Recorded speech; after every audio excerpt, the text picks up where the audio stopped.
Adnan Januzaj staying. Was that what you expected?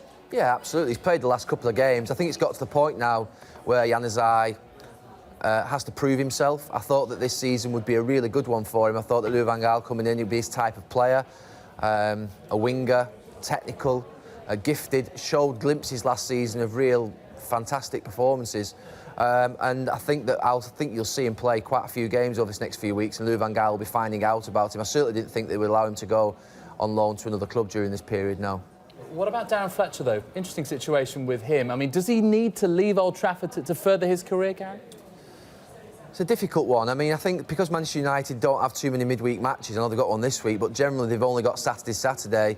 Louis van Gaal's got a big squad and Darren Fletcher's not been getting a lot of football. But the fact that I think Michael Carrick's just picked up an injury for 4 weeks may make him think that he could get some football in the next few weeks. I don't think he'd be in a rush to get out of Manchester United at this moment in time and panic. He can wait to the summer and do it in his own time. I think at this moment in time it would be not sensible probably of him to move. Anderson is a player, obviously, who hasn't featured for some time.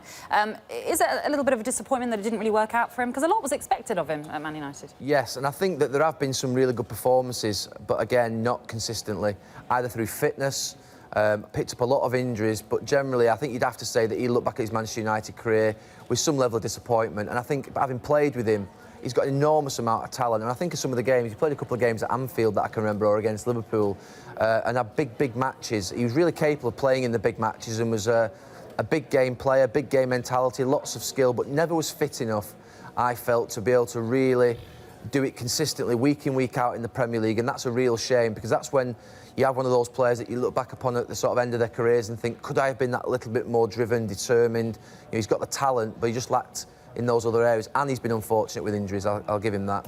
In terms of the business that has been done by Manchester United in this transfer window, two players at sort of opposite ends of their career, really, with Victor Valdés coming in unattached, he was, of course, at Barcelona, and then Sadiq El Fitouri. Tell us a little bit about him. Valdés or Fitouri? Oh, Fitouri, I think, is the one we're interested in. I'd never seen the boy play, but it's something Phil and Scholes had been down at Salford, obviously, they're in the 8th tier. The boy had been playing, I think, on the park for the previous 6 months, not really doing much.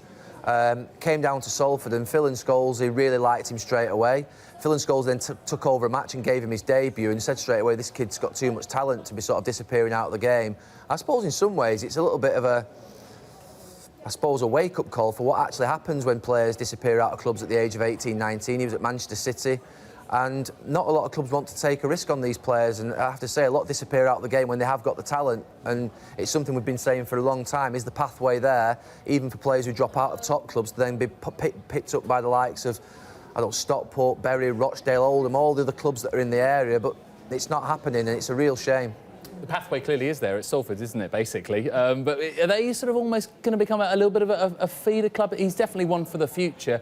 Do you expect you might spot others? It certainly won't be a feeder club. I just think that at this moment in time, when you're in the level of football that Salford are in, that when you see a player of that ability and you genuinely feel as though you can get somebody back into high-level football, a number of calls were made to different clubs. United took him for a few days on trial, and when the call came back, I think it was Phil rang me and said, look, United are going to sign him. I was like, wow, that's an incredible story, really, because something that we just never expected. We expected, obviously, through the recommendations that Phil and Scholes had given, that he would be good enough to play at a higher level than where we were, but for United to give him an opportunity, it's a great chance for him.